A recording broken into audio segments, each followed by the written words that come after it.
Sometimes maybe good, sometimes maybe shit. Hey guys, this is Chris from Deus Ex Machina. The fit for today, by the way, is Deadpool Pumpkin Spice Time. We're going to talk about Homeworld 3. Why am I talking about a video game on a channel generally reserved for board games and tabletop role-playing games? Well, Homeworld 3 is probably one of the most inspirational games that I have ever played in my youth, in my life, I would say. And it was a game that was critical in how I approach storytelling, the art of what I like to call kind of ambient terror, the revealing of the conveying of ideas with through visuals rather than narration, which is ironic considering that I'm a big talker and my books generally have a lot of people talking. But I love the visual storytelling that where we kind of pull away as much dialogue as possible and let the visuals carry through, which is really iconic in science fiction and fantasy storytelling. And I see it more obviously with some science fiction, and it's a little depressing sometimes where I feel that there's too much expositing where visual storytelling would do it. And this is the reason why I talk about how much I love 2023's The Creator, because there's a lot of visual storytelling and lore building. And Homeworld was really good about that. So I want to quickly talk about what I think about Homeworld 3 and the game in general and my history of the series. Now, for the people who are not my friends, you know that I played Homeworld 1 the day it came out in the late 90s. That's how old I am. I was immediately entranced with the game's visual style, its music, its ambiance, the spaceship designs, which were very much inspired by the 70s space art, and how this kind of plays into my about my current life is the fact that right now I'm creating this kind of narrative art project called Threshold, which is part of last year's Kickstarter, and I am taking a lot of inspiration from the Homeworld series. So once again, it kind of ties into what I'm doing right now. Homeworld 1 is one of the most amazing games. Top 10 games of all time, Homeworld is on there. It has one of the most iconic WTF moments with the third mission, which was Carrick burning. I'm not going to hold back on spoilers for the first games. These are 25-year-old games. So if you don't want this ruined, then I think you're in the wrong video. I was particularly pulled in with how slow the missions were. Like, they were purposely slow. They took you time to explore. They gave you time to stop, kind of smell the roses, in this case, admiring the wonderful world boxes that they had created. Sometimes with, space was seldom black. It was generally colorful. There was nebulas and suns, and sometimes, and those dramatically large megastructures that would surround you. In the first game, these were very much on the outside of the periphery. As we got into the second game, we started to physically interact with these megastructures. And now going into the third game, they become pivotal aspects of the story. That was followed up with Homeworld Cataclysm. Very kind of an underdog. A lot of times it's been kind of pushed to be non-canonical by the original creators of Homeworld. And unfortunately, every time they do that, they get a lot of pushback by the fans, because the people who've played Cataclysm kind of appreciate it as probably one of the best. From a narrative perspective, it's actually probably better than Homeworld. It is graphically the weakest game, because obviously Homeworld 1 was remastered, so Cataclysm currently is the kind of the least attractive looking game. It simplified the game design in certain aspects and made certain ideas, certain mechanics kind of got pushed out to the side. So combat-wise, Homeworld Cataclysm is probably the least satisfying, but narratively, it captures that ambiance and adds a layer of terror, and the inclusion of what can only be called cosmic horror was a really, really good fit. It's something that it meshed well with the Homeworld ambiance better than I think anyone was expecting. They followed this up with Homeworld 2, and although Homeworld 2 up until then was the most beautiful of these games, it decided to have a more religious aspect, a bit more when it comes to cults, ancient prophecies, and so forth. And I preferred where it was much more of a back burner. Like, yeah, there was a background of mysticism involved, but I didn't like it when it interacted with the technology of the game. But that was the choice they went with. But I've often said that sometimes I think Homeworld 2 kind of got its head up its own ass a little bit. It has some great visuals, some wonderful visual storytelling, some wonderful cinematics. And then the series went silent for many years because THQ went under, the IP got sold off. No one wanted to know what to do with it. The original designers from Relic went off and formed Blackbird Interactive. They were going to do a game called Hardware Shipbreakers. They actually ended up making a first-person game called Hard Space Shipbreakers, but they were going to do a desert kind of online game, and they met up with Gearbox, and they merged these elements and decided to return to the Homeworld franchise with a prequel called Deserts of Karak. That is an astoundingly good game. It really captures everything I really love about the series. It's not set in space, but it definitely captures the visual style of the series. And now here we are with Homeworld 3. So I'm going to go over the good, the amazing, the good, the bad, and the ugly, as well as kind of defending some of the complaints people have had about the series. So let's talk first about the stuff that I love. Let's get it right off the bat. Graphics. So graphics in this game, it is the best looking in the series, bar none. By a huge margin, this is an astoundingly good game. I have a very good graphics card, and at no point was this system pushed at all when I was playing this game. It is a beautiful game. Cinematics. The series has always been known for its use of what can only be described as animated, kind of like GIFs. They're almost like animated paintings. They were black and white with Homeworld 1 and 2 and Cataclysm. They were a bit more animated, but still very painted-like with Deserts of Karak. That's been thrown out completely. Now we have virtually photorealistic, mo-capped actors in large cinematics. It's like cinematics that take longer than I think they should. Like I have no problem with cinematics. This game is explicit with them. This game is packed full of them.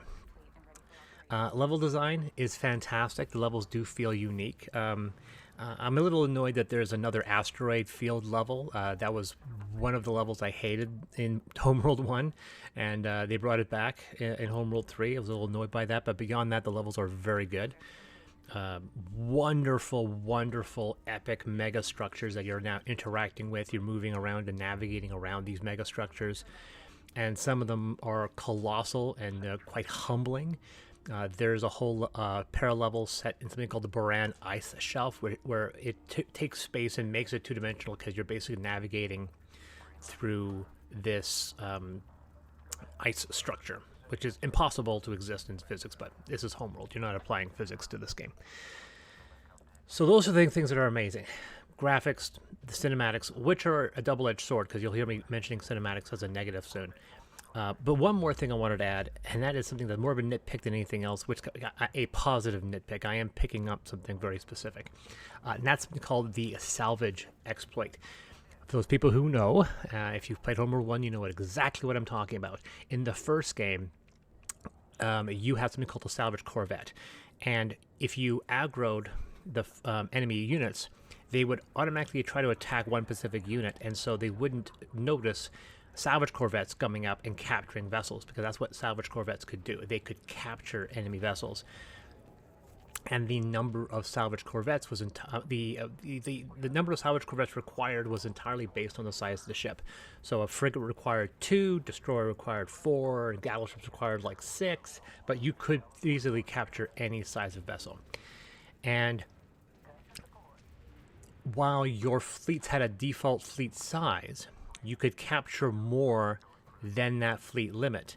And you could do this, and because your fleet was persistent between each level, you could field larger and larger fleets until by the time you got to the end level, your fleet size could be 5 to 10 times larger than what the game would allow you to use. Now, the interesting thing is that when they remastered the game, they didn't patch this exploit. they did limit the number of opponents that you could aggro in certain levels, but it still allowed you to have a massive fleet by the end of the last level, and thus making the end of the game a lot easier than it could have been.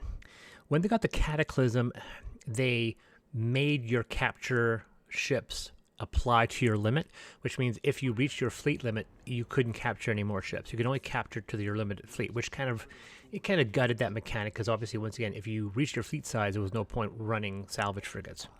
In Homeworld 2, they made this much more narrative-based. You had to disable a ship's engines, because in Homeworld 2, you could specifically target subsystems, which you couldn't do before or since.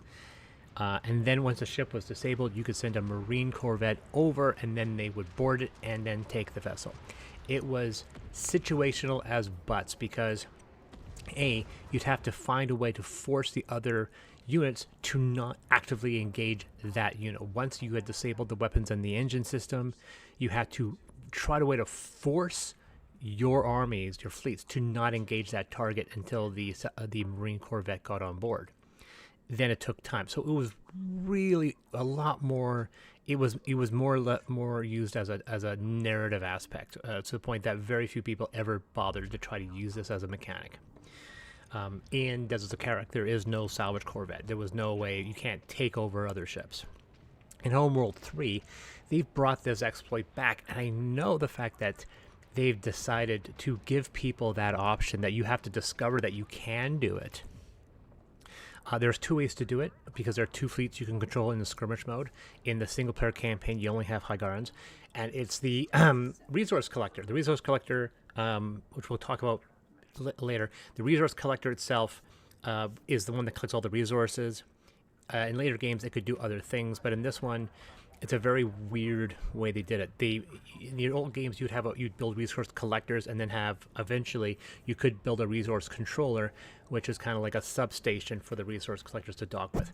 Now you build a resource collector, so a resource controller, and you get 4 collectors automatically that dock to it. So you're not building the collectors on its own. You just build the 5 controllers, and then they build the collectors themselves.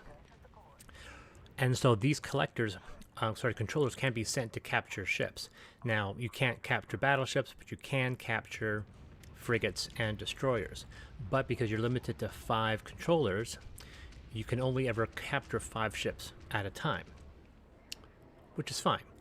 And because the enemy AI doesn't really prioritize resource collectors when there are enemies that are firing on it, it's really easy to capture frigates and destroyers. So when I played this game the second time on the highest difficulty, I had a fleet 2 or 3 times larger than the regular building fleet that you could field. So, and that adds a lot of strategy. You have to pause. You have to really figure out where you want things to be. You have to kind of stop your ships from destroying ships you want to capture. But it is so much fun to maximize that exploit, and they clearly wanted you to try it, because they could have easily have gone back to Homeworld 2 or implemented that ceiling in Homeworld Cataclysm. So the fact that the salvage exploit was put back in the game is really fun, and I enjoyed the hell out of it. So yeah, oddly enough, that's an amazing feature, and because they did put that in there, they didn't skip that. You know, it was an exploit in Homeworld 1. It is a feature that they're hoping you'll discover in Homeworld 3. So those are the amazing points. Let's talk about the good points. And once again, there's going to be a lot of nitpicking. In Homeworld 3, if you try to point and drag over a fleet, you're always going to only select military units. You're not going to pick up any of the non-military units. So you're not going to accidentally select a carrier. You're not going to accidentally select your mothership. This simple little trick is so useful, because you can then drag over a section and know that you're only going to select the military vessels. You're not going to accidentally select your resource controllers and get them to do something else. And there's also a hot button, which is control caps lock, and that'll select all the military vessels that you have currently in operation, which is also incredibly useful. So there are tons of really cool shortcuts. There's a feature in the upper right-hand side which allows you to select resource collectors that are either being engaged with or are not being used. And that's, once again, really useful for that salvage exploit, because once you know a resource controller has finished capturing a vessel, it'll pop up as being available, and you can immediately select it and get it to capture another ship. So that becomes a almost pivotal little function. The only thing I bitch is that the alert to tell you if a controller is being attacked is the same alert to select unused ships, which means if you have controllers that are being attacked, you can't select unused controllers, and that becomes a massive issue. And if I could ask the designers to do one thing, is to make those separate alerts so that we can ignore the alert of them being attacked and simply select the ones that aren't being used. That'll make the salvage exploit a lot technically it's not an exploit, but using the salvage strategy becomes 100 times more useful if you make those two different alerts, because all it is just two different icons. But unfortunately, if you're attacking, if your controllers are being attacked, that icon supersedes the icon of unused controllers, and that can be very annoying, especially when the entire battle's just a clusterfuck. But selecting units is supremely useful. So it's easy to hot swap into the resource collectors. It's easy to select your mothership, easy to select your military units. They made that so much easier. Number 2 is ambience in certain missions. Once again, the really amazing music is back. The visual look of space is back. It's wonderful how the ambiance works, and that leads into the other point, which is talking about the uniqueness of these missions. There's missions when your ship is hiding in a dust cloud and you have to maneuver through an ice shelf. There are missions where you have to navigate around mega structures and other things as well. The game is also not impossible. In Homeworld 2, the difficulty adjusted based on the size of your fleet, which can get very annoying. There was an exploit that people could use where you would sell off your whole fleet when you ended a mission, and that would drastically lower the difficulty going into the next mission because you would be without a fleet, and then you'd have all the resources to rebuild that fleet to the strength it was before. Homeworld 1 was notorious for having it be Homeworld 1 was notorious for getting incredibly difficult in the last mission, and this was the same situation on the medium difficulty. The only time the game was challenging at any point in time was the last mission. I had to redo the last mission twice, and all I did was simply not jump into the battle. I was patient. Took about 3 times longer to do the mission, but at that point it was a cakewalk, which can be a bit of a penalty. Some people have said that the standard difficulty for Homeworld 3 is far too easy, but I don't have an issue with it. I kind of wish there was another difficulty above hard for those people who want to play with that salvage exploit and field massive fleets and get into huge battles. The combat pause is very useful. I really like. I know that it's always been kind of a function, but I've never really needed it as much as I did now. Stopping, once again, with the salvage exploit, selecting your specific salvage vessel and selecting the specific enemies you want, and then unpausing and letting the game move. You can lower the speed down to 25%.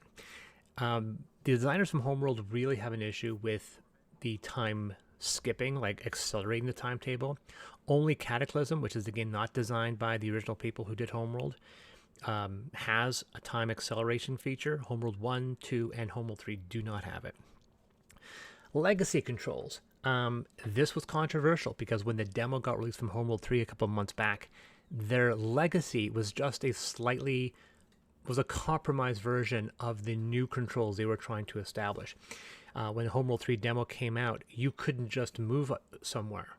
You had to select a destination that was predetermined by the map. So you could select resources, destinations, but you couldn't just move to a random section of the map. You had to go somewhere that was predetermined, which was really bad. And one of the reasons why they pushed the game back 2 months to May was because they needed to fix it. But thankfully, it's 100% fixed. The legacy controls work. It's a little on the buggy side, where sometimes they don't go exactly where you want to go. And there's some fleet formations, which I'll talk about in the bad, which I had issues with. And then finally, music. Once again, this game is famous for having amazing music. Homeworld 1 and 2 had fantastic music. So that's out of the way. Let's talk about things I didn't like. This is the bad, not the ugly. Ugly's worse. I'm talking about bad. The first thing I want to get off the way is this is the shortest game in the Homeworld series.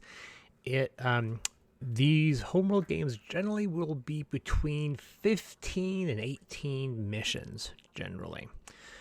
Cataclysm, I think, had the most. In fact, I would say Cataclysm might have had too many missions, where I'm like, holy crap, this game is still going on.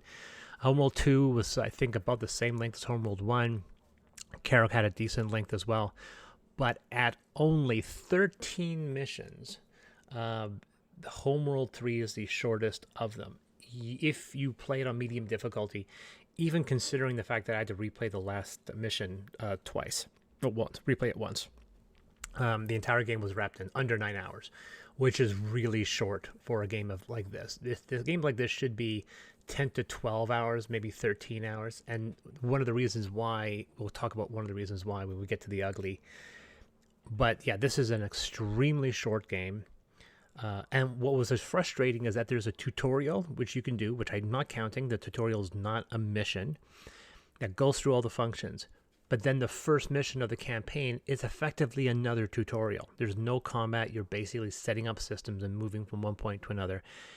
And I was frustrated, like, you just gave us a tutorial mission. Why are you wasting one of these 13 missions with another tutorial? So as a result, the game doesn't really get going until the third mission, because the second mission is just basically, once again, learning how the system works, getting some basic functionality. So in many ways, this is only like an 11 mission game, and it shows. And we'll talk about that later in some of the other bad points. I was talking about pathing. Some of your units don't go where they're supposed to go. And we'll talk about there as a specific example here in a second. There are, and resource controllers are definitely, it's an interesting way of doing things. You have to just build the controllers and the collectors basically come automatically. The issue with the way they did this is the fact that you can still get your resource collectors destroyed. And if they get destroyed, there is no way to resupply them. I was doing a skirmish mission where 2 of my resource controllers had no collectors, and there is no way to repair them. Now, someone will say, "Oh, just have one of the frigate that repairs the support frigates. Get that to repair the resource collector, and that should rebuild the collectors." But if you don't have any of those, or if they're indisposed, they're not going to be around to repair it. And as a result, you just have these collectors sitting around doing nothing, and they cannot do anything. And so the only solution, I had to send them off to get destroyed, just so I can rebuild new ones that had collectors. It was an annoying oversight that I really had an issue with, which we'll talk about. You'll think about, wait a second, why don't you just retire the ships and rebuild new ones? You can't. The retire function doesn't exist in Homeworld 3, and that is a huge issue. You could retire ships in any game. 1, 2, Carrick, Cataclysm. You cannot retire units in Homeworld 3. Why not? I do not understand why they took that function away, but you cannot retire ships in Homeworld 3. It's an annoying oversight. And we're talking about bad pathing. One of the worst examples are the torpedo frigates. So torpedo frigates are long-range units. But because they're long-range, they have a tendency, if they're involved in combat, they'll push themselves back to get range while they're firing. Now, normally you would not have an issue with this, but sometimes they go so far back. I mean, they go so far away that they'll sometimes back themselves into other dense units and aggro other enemies. And it gets worse. When you try to collect units into a formation, they gather around the larger ships. So I've had a whole bunch of my fighters coalesce around a couple, and then a whole bunch fly off the map to go into a formation around these torpedo frigates that are way out of formation. They are too far away, and now those fighters are now too far away to be involved in the fight. So very quickly, when I was playing with them, like, these torpedo frigates are horrific. They are so... they're so antithetical to the formation of your fleet because they move out of position so much. I just noticed this with the incarnate units. I don't remember ever noticing this with the Hygaran units, but the incarnate units, basically you can't build torpedo frigates because it'll break the formation of your fleet. Very specific thing. Going back into the storyline, there are no WTF moments, which is probably a reason why these missions, I remember them, but there's only like one moment where I went, oh my god, that's amazing. There's a moment, I think in mission 4, where you come out of a hypergate and immediately fly into a space wreck. You basically just drive right through it and your mothership gets damaged. It's the only time in the story where I went, holy shit, that looks cool. There's no WTF moments. There's no Caracas burning. There's no cut us loose. These are moments that I can remember these pivotal lines of dialogue. Cataclysm has like 3. Cut us loose is just one of them. I can remember another line, if you guys have played Cataclysm, where Kunlan, this is the Kalsto. We're here to provide support. Come to us. It seems like a very plain line, but if you played that mission, there is a sense of dread and foreboding with that line, because that's when the depth of the cosmic horror started to really sow its seeds in the setting, and you realize at that point that you were screwed and you were alone. No one was going to come help you. And if you played Cataclysm, you know exactly what I'm talking about, and you're nodding at that exact moment. But there's no WTF moments in this game. There's never a moment where I went, holy crap. And that's something the Homeworld was quite well known for. Which leads us to the next point, which is no subplots, which is the reason why this game is so much shorter. There are no subplots. There's no, we need to go off on a diversion to do this set of missions. Like they don't go off to meet the Bentusi. Canonically, the Bentusi are out of the setting by this point, because I guess they left in Homeworld 2. But there's no Gardens of Kadesh subplot. There's no, the entire story of Homeworld 3 is, we're going to go here, and then we're going to go here, and then the game ends. It's just basically one there. There's no side plot. There's no, we have to collect these MacGuffins. It was just, we're going to go here, and then we're going to go here, and then that's the end mission. The end mission is telegraphed at the first mission, so you always know where the end of the story is going to be. So as you got closer and closer to it, I got more depressed because I realized the game was ending sooner than expected because there were no subplots. Next up were tunnels. It was promoted heavily in all the advertisement for Homeworld 3 that you could interact with the megastructures, including going underneath them or going through tunnels, and that way you would get the jump on enemies because they wouldn't be able to see you. This is heavily situational. It rarely pops up. The tunnels, per se, only pop up twice in the entire game. And in one mission where you think it would be mandatory, where you do not have a mothership and carrier, you just have 2 or 3 squadrons, the tunnels don't show up, which is very unusual. So the tunnels only show up once or twice. There's only once or twice where you would think you would use them. And the one mission where it encouraged you to use them and gave you tunnels clearly for you to use, they were worthless.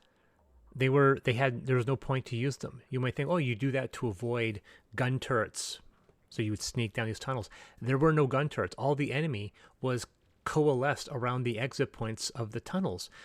So why did you bother to use the tunnels? So the tunnels were this big thing that they were promoting, and yet it's not an effect in the game. It's situational, and you don't have to use them. I mentioned the buggy controls. I mentioned that there are few moments of pause, and what I mean by that is it's not a moment where you pause the game, but a moment where you can stop and breathe. Homeworld 1, even Homeworld 2, and definitely Cataclysm, there are moments when the mission starts, there's an ambiance. You could take a breather. You could rebuild your fleet, send out some resource collectors, and slowly figure out what you have to do. Sometimes the actual mission objectives may not pop up for a minute, or if they do, you're like, oh, you've got some time. They tell you, once you send a probe here, the mission's going to begin. So you can sit there and just explore, which is wonderful. This game doesn't really give you that opportunity. It wants to send you into a mission very quickly. So there's very few moments Like sometimes there are outright clocks that are ticking down. Like you have to do this within this time period, otherwise things are gonna get more difficult. Like in one mission, it's like reinforcements are showing up in 10 minutes. So I'm like, okay, so I have 10 minutes to complete this game. And I'm like, if you hadn't done that, I could take more time to move through this map instead of putting me on this clock. And there was like one mission where you have to like defend this exit point. And I could see why there would be a clock there, but even considering that, I found it to be I found there was like there were very not enough moments where you could just patiently just wait out the story. So those are the bad points, obviously more than the good points, and we're getting to that when we get to the ugly things, the things that I really didn't like. And I'm going to start off with talking about those cinematics again. The cinematics are amazing. They're also incredibly long, and I felt that they were unnecessary. People had no issues with these kind of animated paintings, which we've been fed with for the entire series. Why did they switch around and use so many resources to dedicate to these mocapped, virtually photorealistic CGI cinematics that probably took 20 or 30 minutes? It's actually quite long, how many of these there are. And I know that these are resources that they took to make them. And if they spent less time on these cinematics, they could have given us a longer gaming experience. That is something that bothers me. The fact that when I replayed the game, I wanted to skip these cinematics because, as I get into, they're not very well made and they don't feed much to the story. Where a narrated exposition with schematics or what have you, the stuff we saw in the first 3 Homeworld games, even in Karak. But the fact that they spent so much effort creating these movie-like cinematics, it didn't match the feel of Homeworld, and I felt that we didn't need them all, and I would have rather them spent those resources building up more levels, to put it simply. Which brings up the story. It's the worst story in this series. Homeworld 1 was a classic Exodus pilgrimage story, similar to, I know they're not going to say BSG, they're going to talk about the Jewish Exodus, but it's similar to BSG. Story from Homeworld 2, which got it's being very pretentious with the Eye of Sejuk and these ancient artifacts and these old prophecies, and I felt that it was incongruous to the technology being presented.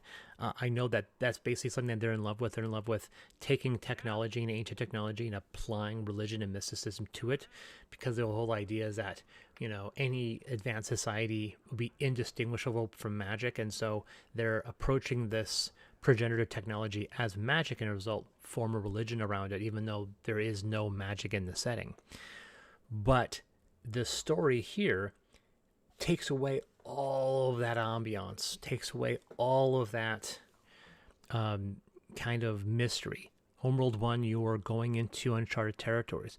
Cataclysm, it was a cosmic horror. There's a level of fear there. Even in Homeworld 2, you were going to areas that were strange and unexplored. With Homeworld 3, it eventually boils down to a family squabble.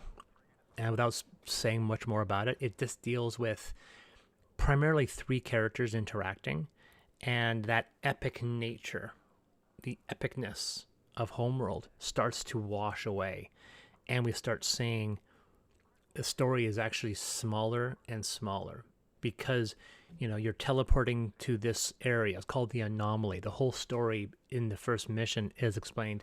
This anomaly has been spreading around a section of the galaxy, and it's never fully explained what it is. I thought that there are certain hypergates that were shutting down, and as a result, a good chunk of the universe was going dark. But that's not really what's happening, because the main character ship that you control goes through these hypergates. So obviously they are still functioning, but it still calls it the anomaly, but it doesn't actually say what's anomalous. And then the implication is that there's this weird threat that's weaponizing hypergates by sending rocks through hypergates and then destroying worlds and killing billions of people.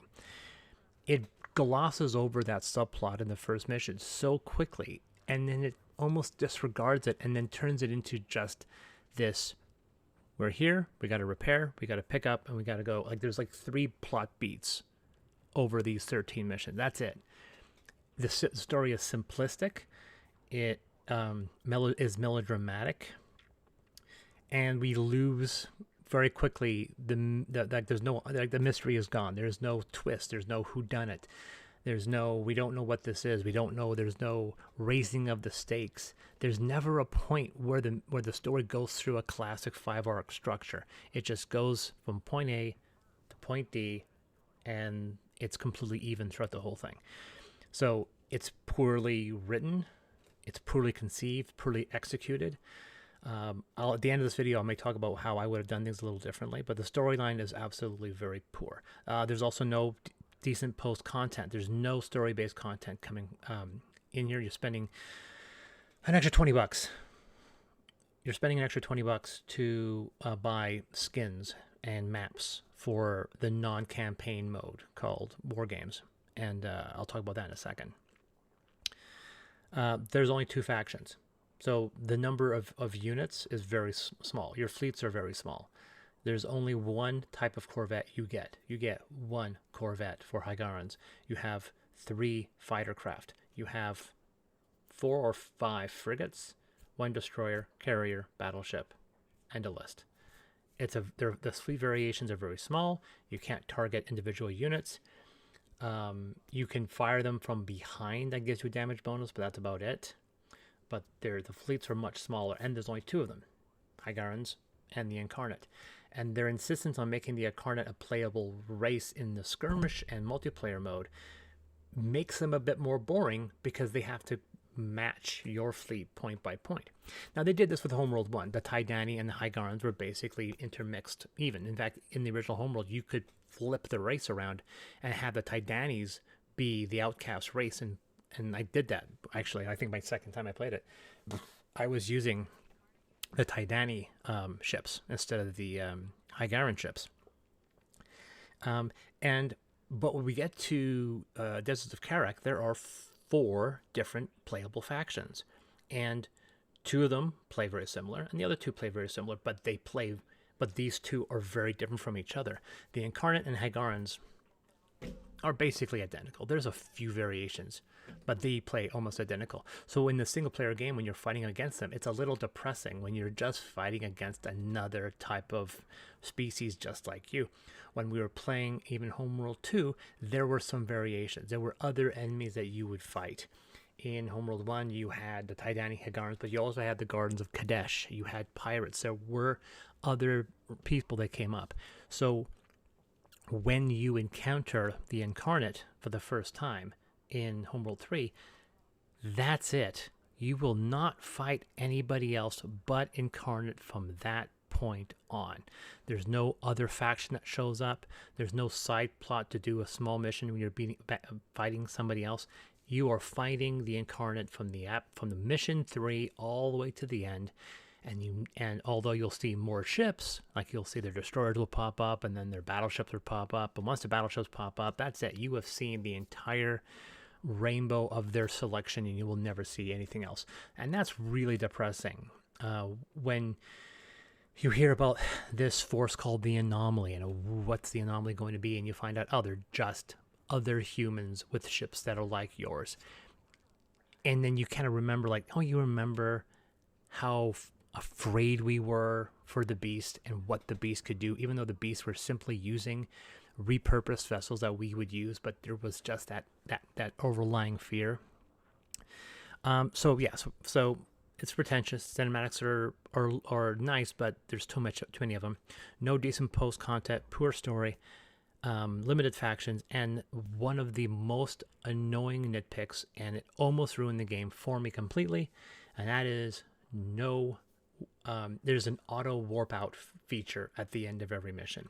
What do I mean by that? I mean that in the single player mission, when you have completed the objectives, the mission ends completely. No other game in that series does that. I think Deserts of Karak does it, but I kind of forgive it from that series. In Homeworld 1, when you complete your objectives, you could exit the mission when you wanted. Now, what you would end up doing most of the time is sending your resource collectors to collect the final amounts of resources And then when you had mined the whole place enough, you could bugger off. It sometimes could take a while. You would sometimes stay around for 5-10 minutes after a mission was concluded to continually mine what was left in that mission. When we got to Homeworld Cataclysm, they thankfully added in that time compression. So once you've completed the mission, you could jack up the time compression to ×4, play around for an extra 2 minutes, mine out the rest of the setting, move on. Homeworld 2 mercifully decided that once the mission was over, it faded to black and it said, resources extracted. It took all the resources that were left in the map and gave them to you. Nice. Homeworld 3 doesn't do any of that. When the mission objective is over, the mission ends, and you are teleported to the next mission no matter what you were doing. This is so frustrating. And I know why they did it, and I don't accept it as the reasoning. The reason why is that they wanted you to mine the resources as you were doing the objectives. And so they put in way more resources in a map than you would possibly need. So they need to teleport you off, because if you could stay, you would go into the next mission with a massive resource surplus. Because, yeah, there was a lot of resources, 14,000 resources. Sometimes one location, and there were 4 locations, one of them would have 12,000 resources, which is really insane. So there were, even in the first time playing the game, I would jump into a next mission with 60,000 resources. But I still, in certain situations, would end the mission with nearly 0 because I'd spent that much resupplying my fleet. It's very frustrating. And I know another reason why is that because they make the capture mechanic with the resource collectors, they can say, you can use your resource collectors to capture ships, or you can use it to mine resources. You don't get both, because we're going to end the mission and take that away from you.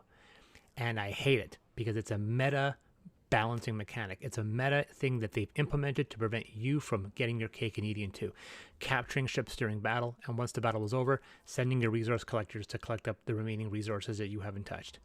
It is beyond frustrating. And then sometimes some missions you can cheese it. You can say, look, we're going to, I'm going to leave this one objective. I'm going to mine the rest of the map, and once it's over, then I'll send somebody off to complete this one final mission. But to tell you how annoying this is, there was one mission where I had captured ships, and the ships were returning to my base. But because I had completed the objective, the game ended and those ships vanished.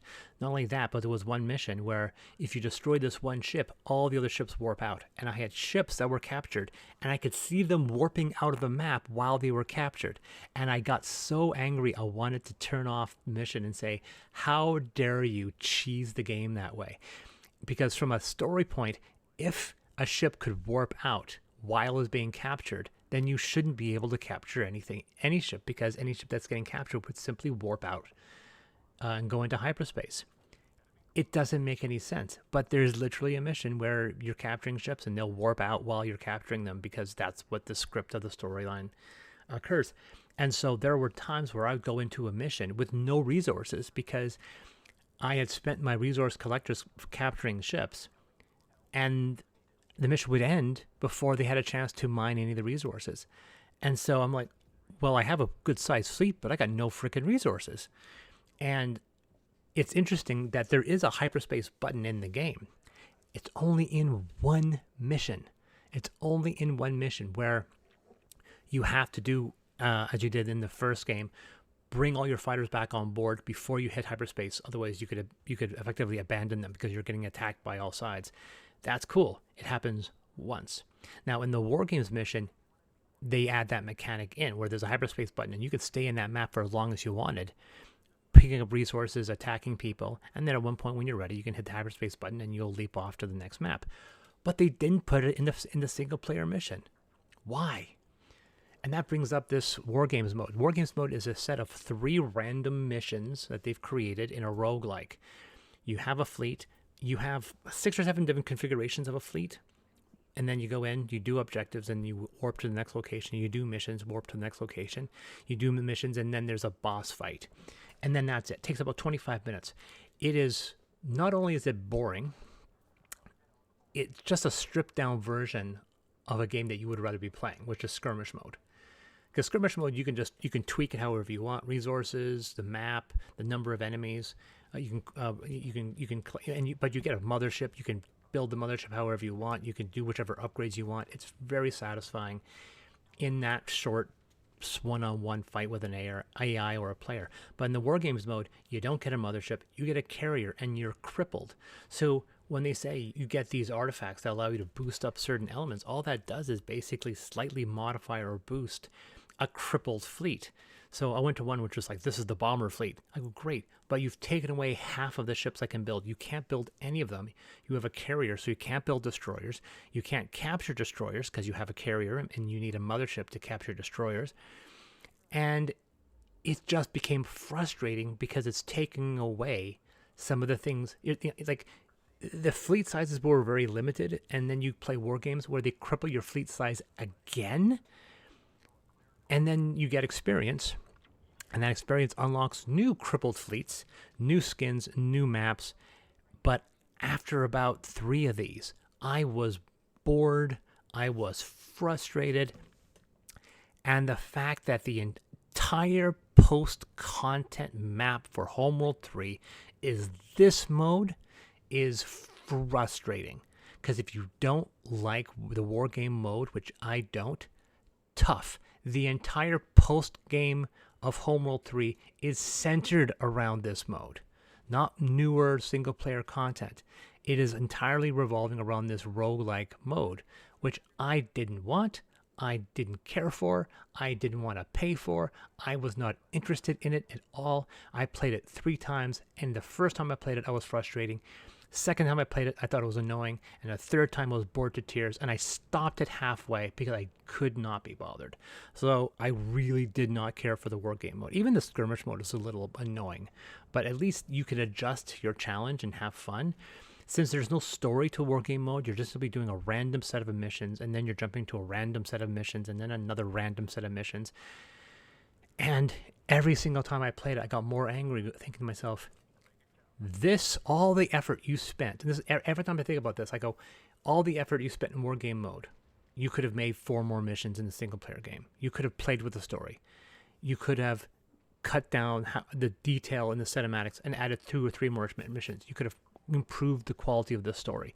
So the fact that they spent so many resources on this, and I know they did it because they were probably pressured, because no game that Blackbird Interactive has ever made has had seasonal content. They had 1 DLC for Deserts of Karak, which was 1 additional faction, the Kanef. That was it. Hard Space Shipbreakers does not have any DLC or post content at all. So I can almost guarantee you this is all Gearbox saying, no, you need pervasive content, you need a roadmap, and you need something that people will play all the time. No, they don't. This is Homeworld. We need a nice, strong, single-player campaign. That's what we paid for. That's what we want. And they decided to divert resources to 2 things that we didn't need. High-quality, photorealistic cinematics, and a War Games mode, which was boring after an hour. So, yeah, I'm a little frustrated by Homeworld 3. Right now it retails for about $79 Canadian. I can tell you right now that this is not worth it for that price. I think $49, $59 is a decent price point, but remember the fact that you're probably only going to get 10 or 12 hours out of the single player campaign. I definitely recommend playing it on hard, because medium is way too easy, especially if you play with the salvage exploit. There are some things other people complain about, which I think points to them not understanding the way the game is played. The fact that it takes control of your interface. There's this thing, it's signature to Homeworld, where the screen goes widescreen. There's this kind of basic note that plays, and then it shows you a map, shows you directions you need to go. And there's some people that I noticed that were heavily complaining about this. Sorry, I'm not going to defend that criticism. That's been an aspect of Homeworld since the first one. Homeworld 1, 2, Cataclysm, Deserts of Karak all do this. So I'm not going to complain about the taking of control during a mission. I'm also not going to complain about the complexity, the fact that, why can't we target subsystems? Like, you could only do that with 1 game, Homeworld 2. Karak, Cataclysm, and Homeworld, you couldn't do that. I will complain to the small fleet sizes, unfortunately. That's something that was a bit frustrating, that there's no energy distribution system like you had in Carrick, where you had to divert where you wanted your energy to be spent. Desert of Carrick also has a very large, generous tech tree. Homeworld does not have that. In the skirmish mode, there's a bit more options, but in the story mode, there's there's none of this at all. So, where would I place this in the range from best to worst? Like Star Wars, it's hard for me not to put the first one at the top. Like people say, Empire Strikes Back is better than Star Wars. No. Empire is amazing, but Empire stands on top of Star Wars. People think Empire is better because it's standing on top of Star Wars. If you were to make them even, Star Wars is still the iconic. And so Homeworld 1 is still kind of my favorite. It has the most intense emotional moments. It has astoundingly good music. Number 2, which is very close to 3, would be Cataclysm. If they remastered Cataclysm, which people have asked, which they say is not possible, just because the code has been lost, because the people who made Homeworld did make Cataclysm, so they don't have access to it, which is a damn shame. I think probably one of the best mods. That's one thing I'll say in the good category, Homeworld 3. There is mod support, which means chances are there's going to be a lot of people that are going to make content that's going to be better than what Homeworld 3 is offering, which is depressing, but unfortunately it's true. But I wish they could do a remastered version of Cataclysm. Oh god, if they redid Cataclysm with Homeworld 3 graphics, even if they asked, it'll be $20, I'd dump the money down. I would play it right off the bat. I would absolutely do that. But Cataclysm has probably the best singular story, but I would put it second place. Desert of Carrick as a very, very close third. Desert of Carrick has one of the best skirmish modes. It has the best skirmish mode of the entire series. It has a very, very good story. Some great emotional moments to it. It just doesn't have like that mystery, that fear of space. Homeworld 2 follows up behind that, and then Homeworld 3 is in last place. Yes, you're going to mention, what about the mobile game or the VR game? Obviously, I'm not including those. They're all just basic variations of the game we already had. I played the mobile game for maybe an hour, and I went, okay, this is dog shit. I'm not going to touch this anymore. So I'm not counting the mobile. If I did, the mobile would be way at the bottom, because I couldn't even get through it. And I haven't played the VR game. Although apparently the VR game isn't that bad. But apparently it's set between Homeworld 1 and Homeworld 2.